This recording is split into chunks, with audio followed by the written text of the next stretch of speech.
So we're talking about Valentino, the track that started out as a flamenco guitar track and ended up as being something completely different.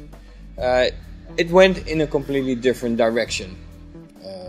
The cinematic approach is something we really like with Adani&Wolf, so the elements we added to the originals.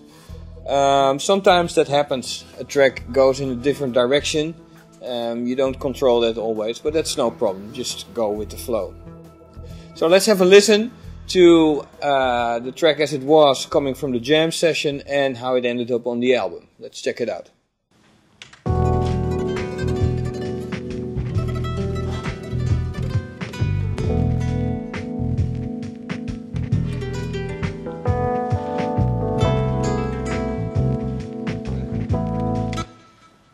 So, and now we'll listen to how it eventually got on the album. Let's check it out.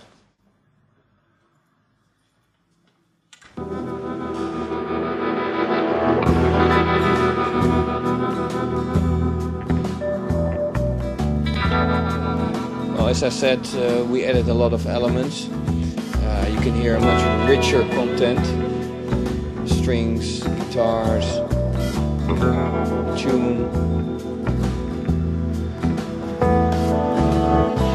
One thing you also can notice about it, a big difference in the approach of the low end, especially the drums and the bass, we changed a lot.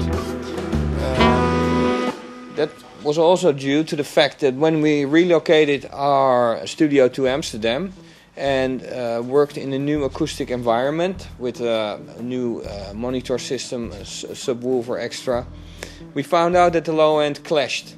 And sometimes you use a drum loop and you don't really notice that there's a really lot of low in it.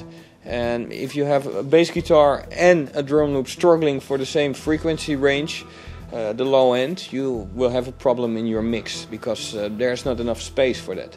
So we decided to change that also. And that suited really well with the more organic approach we also wanted to use. So let's check out how the drums were made. Usually we have three approaches for the drums. One is a live played drum kit. We have a Ludwig drum kit here in the studio. And we have lots of shakers and percussion stuff.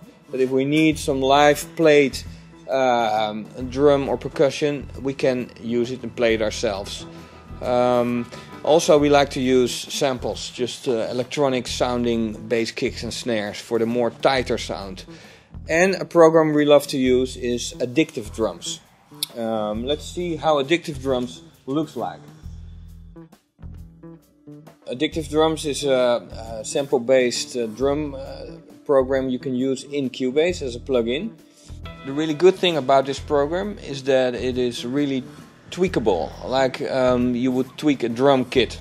An important thing in the studio, apart from placing the microphones for recording a drum, is also tuning it properly. So, for instance, the pitch of a snare drum or the sustain of a tom.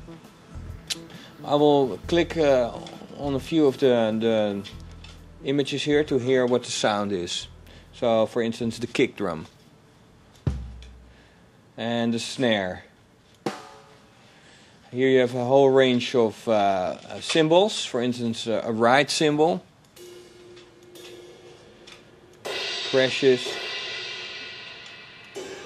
and the hi-hat, and you will be able to edit them. For instance, the pitch, the volume. You can add effects, EQ, and compression on it. So you will really mold your drum kit. You can program it, but you can also play it on a MIDI keyboard or a drum controller to get a more live feel. So let's see how it looks like in the Cubase piano roll editor.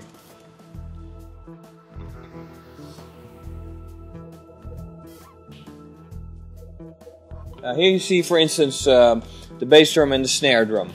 A really good thing about Addictive Drum that is very dynamically. That means that the velocity you use triggers a sample. So, for instance, you can listen to the bass drum here. it has a kind of sound, and if you change the velocity, you will trigger a different sample, like this. So it won't be only softer, it is a different sample altogether, and that makes the drum sound of Addictive Drums very organic. Let's see how that sounds as a whole kit, only the kit.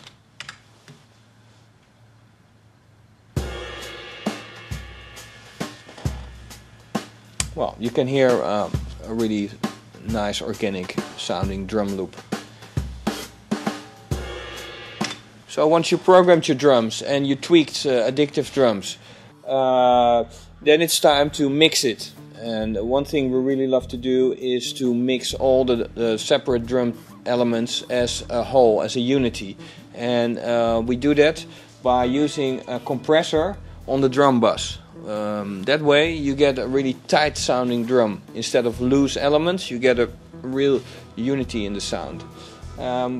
We really like to use the Waves plugin. In this case, it's a Chris Lord Elch 3A. You could also use a really nice hardware compressor or something like that. But for us on this track, this plugin did really the job. So you use this compression to get a tightness in the drum loop. Apart from that, we did some overall EQing on the drums. So as you can see, we added a little bit of punch in the low end, around low mid 250, to give it a little bit more attack. Some sparkle and the magic frequency of 1 kHz to give it that edgy sound in the mid range. So this is how we did the drums for this track. And every track we use, we have a different approach, but it is always a combination of the three elements: live, Addictive Drums and samples. Alright, well, let's talk about the bass, how we did that. That's going to be explained by Roberto Adani.